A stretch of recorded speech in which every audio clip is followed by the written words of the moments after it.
Nah, anak-anak, sekarang mari kita lanjutkan pelajaran kita masih dengan tema yang sama dengan minggu lalu, yaitu Yesus pemenuhan janji Allah.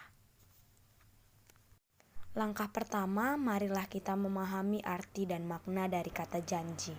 Nah, anak-anak, di buku kita sudah ada sebuah cerita. Marilah kita bersama-sama memahami dan menyimak cerita tersebut, yaitu tentang hilangnya kepercayaan.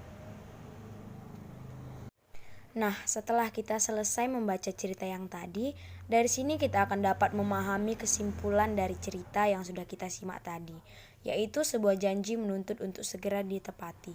Dalam penetapan sebuah janji terkadang memerlukan sebuah pengorbanan. Janji yang dapat ditepati akan membuahkan hasil yang dapat membuat orang lain bahagia, dan diri kita sendiri pun merasakan puas. Langkah kedua, menggali pengalaman iman Kristual tentang janji Allah. Kali ini kita akan membahas tentang beberapa kutipan dari kitab suci.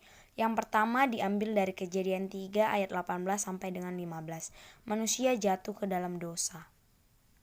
Kutipan kitab suci yang kedua diambil dari Yesaya 7 ayat 10 sampai dengan 11. Pemberitaan mengenai Immanuel. Yang ketiga Ibrani 1 ayat 1 sampai dengan 4. Allah berfirman dengan perantaraan anaknya. Jadi anak-anak, sekarang kita baca kitab suci kita masing-masing.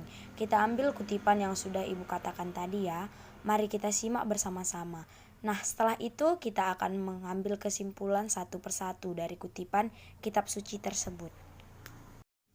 Nah, jadi kesimpulan yang dapat kita ambil yaitu Tuhan sangat prihatin dengan situasi dosa manusia. Allah yang menciptakan segala sesuatu melalui sabdanya sejak awal mula menginginkan manusia hidup dalam kebahagiaan. Dalam Kejadian 3 ayat 15, setelah manusia jatuh ke dalam dosa, Allah menjanjikan penebusan. Ia mengangkat manusia untuk menghadap keselamatan. Dalam Yesaya 7 ayat 10 sampai dengan 11, janji Allah tersebut diungkapkan kembali oleh Nabi Yesaya.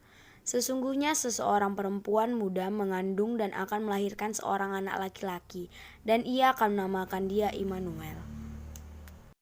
Dalam Ibrani 1 ayat 1 sampai dengan 4, Allah telah memenuhi janjinya. Allah tidak ingin manusia jatuh atau hancur dalam kuasa dosa. Janji Allah tersebut sudah terwujud dalam pribadi Yesus Kristus sendiri. Putra Allah sendiri yang selama hidupnya selalu mewartakan keselamatan bagi semua orang.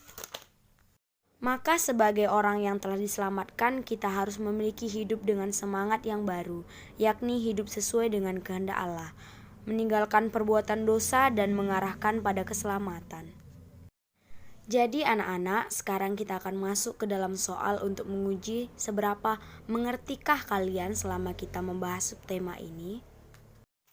Nah, jadi soal yang pertama yaitu, menurut pemahaman Anda, coba jelaskan arti janji yang kalian pahami. Yang kedua, bagaimana sikapmu tentang janji Allah.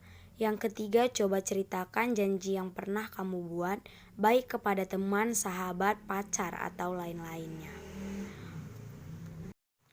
Soal yang keempat, dalam cerita kitab suci di atas, perikop mana yang paling berkesan bagimu dan mengapa?